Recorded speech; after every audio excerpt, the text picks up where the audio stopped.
Então, eu queria passar o olho com vocês nessa sessão. Ela ainda não foi relida, então pode ter alguns erros aqui, eu preciso ler isso com mais calma e tal, mas eu queria explicar o que eu fiz aqui e explicar por que foi importante a discussão na aula passada. Porque eu preciso confessar uma coisa, assim, né? Eu acho que isso acontece com todo professor, assim. A gente supõe que os alunos sabem o que está na nossa cabeça, assim, né? Então, na minha cabeça, essa discussão sobre Zermelo Fraenkel, axioma da escolha, essa discussão sobre os axiomas de Peano, era uma coisa que vocês já tinham passado em algum momento da graduação de vocês e tal, né? E eu vi primeiro que alguns de vocês não conheciam essa discussão, porque talvez não fizeram essas disciplinas e tal, e também que não estavam familiarizados com ela. E aí eu pensei que realmente talvez seja uma coisa importante para se trazer para esse livro, que não costuma ter um livro de álgebra de maneira geral. Costuma-se fazer uma coisa mais ou menos como eu fiz aqui. A gente vai discutindo as coisas de maneira ingênua, e aí depois de discutir as coisas de maneira ingênua, a gente vai para as coisas de uma maneira um pouco mais profunda. Só que isso dá alguns problemas, tá? Então, eu queria falar com vocês rapidinho o que eu escrevi aqui nessa sessão, e falar e explicar por que essas coisas estão aqui, beleza? Para a gente poder dar a nossa finalizada na nossa aula. Então vamos lá. Primeira coisa que eu acho importante a gente dizer é que eu falei muito rapidamente sobre os paradoxos de Cantor e o paradoxo do Russell. Eu falei muito rápido sobre esses dois paradoxos na aula passada, justamente porque eu pensei que vocês já conheciam isso e tal, né? E aí, nessa parte, eu fiz uma discussão bem mais aprofundada sobre isso. Eu falei dos paradoxos, o primeiro paradoxo é o paradoxo do Cantor. Ele vai lá e fala que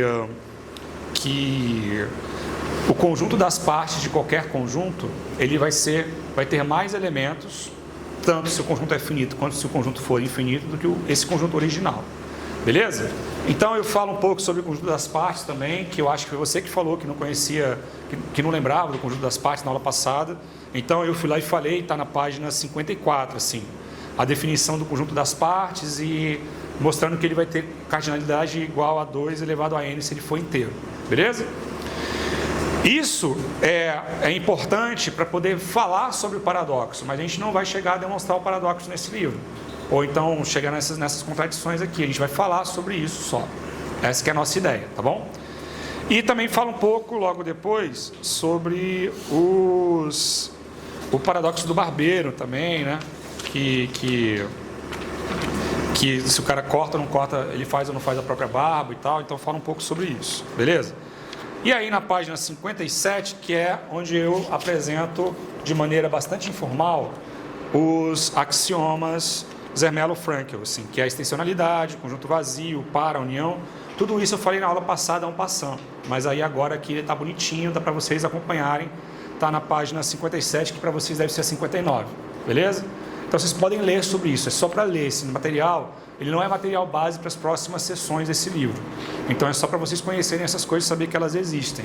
E é um material mais pedagógico mesmo para poder conhecer essas coisas. Beleza? Na seção 1.7.2, que começa na página 59, aí eu faço uma discussão sobre os infinitos, que também é uma coisa que eu passei muito rápido na aula da semana passada. Então, a ideia aqui é discutir isso que vocês trouxeram, que essa representação dos conjuntos infinitos ela é inadequada. Tá?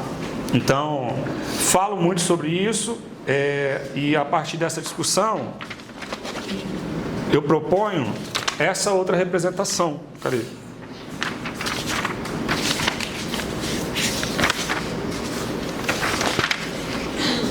Sumiu. Na página 60, está faltando a figura criada pelo autor. 60? Acho que é 60. 60. Só tem a imagem e tal, sendo figura criada pelo autor. Legenda. Ih, será que eu estou com a versão diferente da de vocês?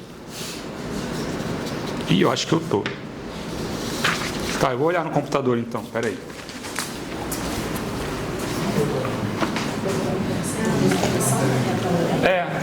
página? Página 64. Ah, tá. Então é isso. Isso que está errado. Tá.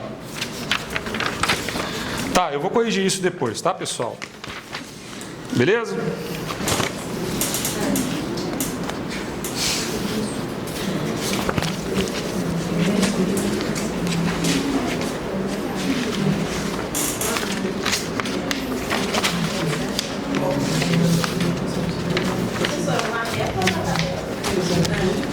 Ó a reta, não tá aí não? Tá. Beleza. Ah, tá aqui, tá certo. Tá na página 64. Beleza. E aí, o que eu queria que a gente fizesse depois de tudo isso? Eu queria que a gente lesse junto. Isso aqui tudo eu falei na aula passada, tá? Então é só para dizer que isso está bem mais bem explicado aqui, está explicado em muitas páginas, para vocês conseguirem entender essas coisas que eu falei muito rápido na aula passada. E eu queria que a gente lesse a seção 1.7.3, que é sobre os números naturais e os axiomas de Peano. Que aí essa seção que eu acho que fecha a aula de hoje e a gente vai poder continuar discutindo aí. Ela está em qual página? 64 também, não é? É isso? A gente está na mesma versão, né? Tá. Eu vou começar lendo, aí depois alguém pega o microfone, que não sei onde é que está. Tá aqui? Tá. Então alguém pega o microfone e lê. Pode ser? Bom, os números naturais e os axiomas de Peano. Até aqui utilizamos os números naturais de maneira bastante natural. Contamos, ordenamos, operamos. Em certo sentido, eles aparecem como um conjunto mais simples e com mais aplicações à matemática. Vide as diversas demonstrações que podem ser feitas utilizando o princípio da indução. No entanto, essa simplicidade aparente esconde uma questão importante. Afinal, o que são exatamente os números naturais? Vai lá. A partir do movimento de axiomatização da matemática, tornou-se possível descrever os números naturais não apenas como uma coleção intuitiva, mas como uma estrutura definida por propriedades precisas. É nesse contexto que surgem os chamados axiomas de Peano. A ideia é, a partir de um elemento inicial e de uma operação que permite gerar todos os outros números naturais, essa operação é chamada de sucessor. Beleza. Um sistema de números naturais consiste em um conjunto n, um elemento 0 pertencente aos naturais e uma função S naturais se definida de n em n, chamada função sucessor, que satisfaz os seguintes axiomas. Tá, vamos lá. São 5 axiomas, que são os axiomas de Peano. Primeiro, 0 é um número natural. Segundo, para todo número natural, o sucessor de n também vai ser um número natural. Então, qualquer número natural que eu pegar, o próximo número vai ser natural também. 0, que é a terceira, para todo n pertencente a n, 0 não é sucessor de nenhum número. Ou seja, então 0 é o menor elemento. Grosso modo, a gente está dizendo que 0 não é sucessor de número nenhum. Beleza. Quarta coisa. Se o sucessor de n é igual ao sucessor de m, então n é igual a m. Quinta coisa, que é o princípio da indução, né? Se 0 pertence a A, e se sempre que n pertence a A, então Sn pertence a A, então A é igual ao próprio n. Então, como é que você faz aí? Como é que você constrói os números naturais a partir dos axiomas de Peano?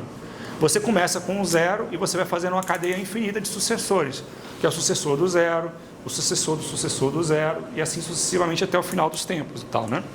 Então, a gente identifica o 0 como o primeiro elemento, o sucessor do 0 como 1, o sucessor do 1 como 2 e assim sucessivamente. Isso é uma maneira da gente construir os números naturais de uma maneira diferente daquela que a gente fez lá na aula passada, que era só dizendo 0, 1, 2, 3, 4, n, beleza? E por que isso faz muito sentido para a gente, assim, né? Por que isso faz muito sentido para a matemática? Porque isso casa com a ideia que a gente tinha discutido dos axiomas de Zermelo-Fraenkel, assim, né? Porque se você começa com qual conjunto que você sabe que existe, né? Qual conjunto que é garantido pelos axiomas de Zermelo-Fraenkel? Você sabe que o vazio existe e vazio é o conjunto que está contido em todos os conjuntos. Isso é uma das coisas que a gente tinha discutido na semana passada. Então, existe um conjunto vazio. Esse conjunto está contido em todos os conjuntos. Ele é subconjunto de todos os conjuntos. Beleza? E quantos elementos vazio tem? 0. Vazio não tem elementos por definição. Concordam? Agora, vamos lá. Vamos construir o conjunto das partes de vazio. Ou seja, o conjunto de todos os subconjuntos de vazio. Você vai ter 2 subconjuntos de vazio. Você vai ter vazio e um conjunto que tem... Não, desculpa. O conjunto das partes de vazio vai ter só o vazio ali dentro. O conjunto das partes de vazio vai ser o vazio e o conjunto das partes de vazio. E assim sucessivamente, você vai construindo esses conjuntos com cada vez mais elementos. Beleza? Então, você constrói, a ideia de você construir as partes do subconjunto vazio, você associa construir as partes do subconjunto vazio com construir o conjunto dos números naturais. E aí você liga essas duas ideias no fim das contas. As ideias do axioma de Peano com as ideias de construir os subconjuntos vazios. Beleza? Então, a gente vai construindo os sucessores assim, dessa forma, e com isso a gente associa o conjunto vazio como um conjunto original. Então, a gente teve uma discussão hoje na sala de aula, assim, logo no começo, se 0 é ou não é natural. Quando a gente entende a construção dos números naturais como essa ideia de você parte do vazio e você vai construindo as partes das partes das partes das partes das partes, e a partir dessas partes você vai construindo uma cadeia de sucessão de conjuntos, então 0 faz sentido fazer parte desse conjunto, porque 0 está identificado com o conjunto vazio. Então é uma construção lógica que sai do nada, o conjunto vazio, e consegue construir o conjunto dos números naturais todo, o conjunto dos números naturais inteiro. Beleza? Então, assim, eu sei que eu estou falando sobre isso muito rápido, a ideia era gastar um pouco mais de tempo com isso. Se você estivesse no curso de fundamentos e tal, provavelmente a gente falaria disso com um pouco mais de calma, mas a ideia é dizer de qual é a base axiomática de todas essas teorias que a gente está usando nesse nosso curso, que são os axiomas de Zermelo-Fraenkel para poder falar de conjuntos e os axiomas de Peano para poder falar de números naturais. E aí, com isso, a gente encerra esse nosso capítulo experimental e doido, que tem histórias e discussões pedagógicas e tal, e a gente entra, a partir de agora, em uma discussão mais baseada, mais embasada na álgebra. E qual que era a terceira álgebra lá do negócio? Álgebra simbólica não, álgebra estrutural, isso. Então a gente vai discutir a partir de agora da álgebra estrutural. Então na aula da semana que vem, a gente vai começar a falar de anéis, a gente vai avançar um pouquinho nisso, tentando entender esse tipo de conjunto, que é o conjunto que a gente constrói os anéis, que tem certas propriedades, e a gente tentar identificar quais conjuntos são anéis ou não. Beleza? Então, eu acho que é isso. Alguém tem alguma dúvida, algum comentário? Não? Vocês só querem ir embora, né? Então é isso. Fala, alguma dúvida? Não? Tá, então pode desligar aí. Fala. Eu ainda não acreditei nisso aqui. Tá.